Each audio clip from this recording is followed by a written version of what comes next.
Hello বন্ধুরা, আমি আজকে একটা নতুন আইসক্রিমের ভিডিও নিয়ে চলে এসেছি আপনাদের সামনে। আমি আজকে চিড়ের আইসক্রিম বানাবো। চিড়ের আইসক্রিম বানানোর জন্য আমি এখানে 100 গ্রাম মতো চিড়ে নিয়ে নিয়েছি। এবার আমি গ্যাসটা অন করে আমুল দুধ গুলিয়ে নেব। এবার জলটা বসিয়ে দেব। এই জলের মধ্যে আমি 4-5 চামচ চিনি দিয়ে দেব।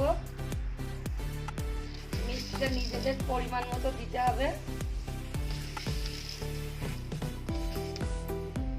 জলটা হালকা গরম হয়ে গেছে, এবার আমুল দুধ দিয়ে দেবো 2 চামচ। ভালো করে দুধটাকে মিশিয়ে নেবো, নিয়ে একটু ফুটিয়ে নেবো।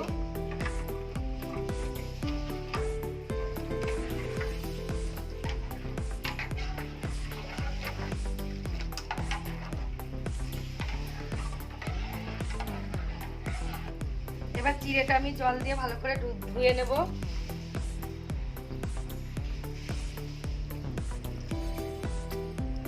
চিড়ের মধ্যে অনেক নোংরা থাকে, এই জন্য চিড়েটা ভালো করে ধুয়ে নিতে হবে।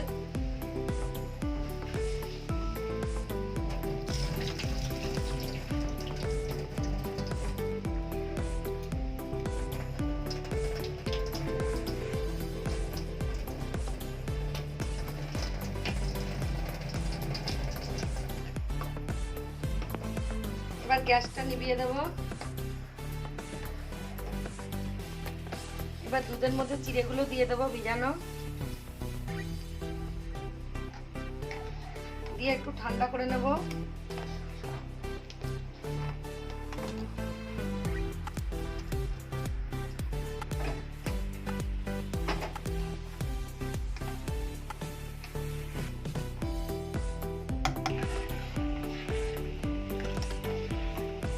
ঠান্ডা করে নিয়ে তারপরে আইসক্রিমটা বানানোর জন্য আইসক্রিমের মলের দুধ আর চিড়ে ঠান্ডা হয়ে গেছে। আমি এখানে আইসক্রিমের মল নিয়ে নিয়েছি। এবার আইসক্রিমের মলের মধ্যে আমি ঢেলে দেবো আস্তে আস্তে।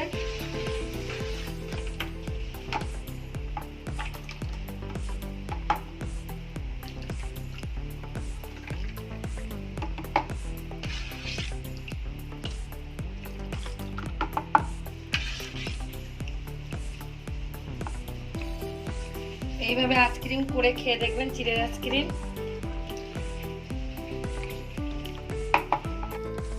আমি এবার আইসক্রিমের কাঠি দিয়ে দেবো। যখন আইসক্রিমটা একটু শক্ত হবে তখন আমি কাঠিগুলো সোজা করে দেবো। আমি আইসক্রিমের মল কোনো সিল করবো না, এইভাবে আমি আইসক্রিমটা জমাতে দেবো। 7 থেকে 8 ঘন্টার জন্য আমি ডিপ ফ্রিজে দিয়ে দেবো। 7 থেকে 8 ঘন্টার জন্য আমি ডিপ ফ্রিজে দিয়ে দিলাম। 7 থেকে 8 ঘন্টা পরে আপনাদেরকে আমি আবার দেখাচ্ছি। 7 থেকে 8 ঘন্টা হয়ে গেছে। আমি চিড়ের আইসক্রিমগুলো এবার বের করে নেব।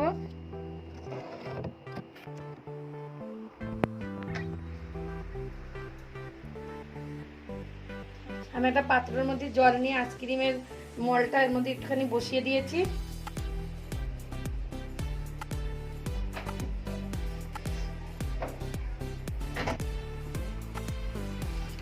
দেখেন বন্ধুরা, আইসক্রিমগুলো কি সুন্দর হয়েছে, চিড়ের আইসক্রিম।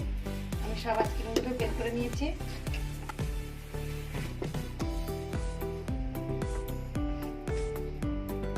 চিড়ের আইসক্রিমগুলো সব বের করে নিয়েছি। ভিডিও একটা লাইক কমেন্ট শেয়ার করুন আর চ্যানেলটাকে সাবস্ক্রাইব করে দিন। আমি আবার আইসক্রিমের ভিডিও নিয়ে একটা চলে আসবো।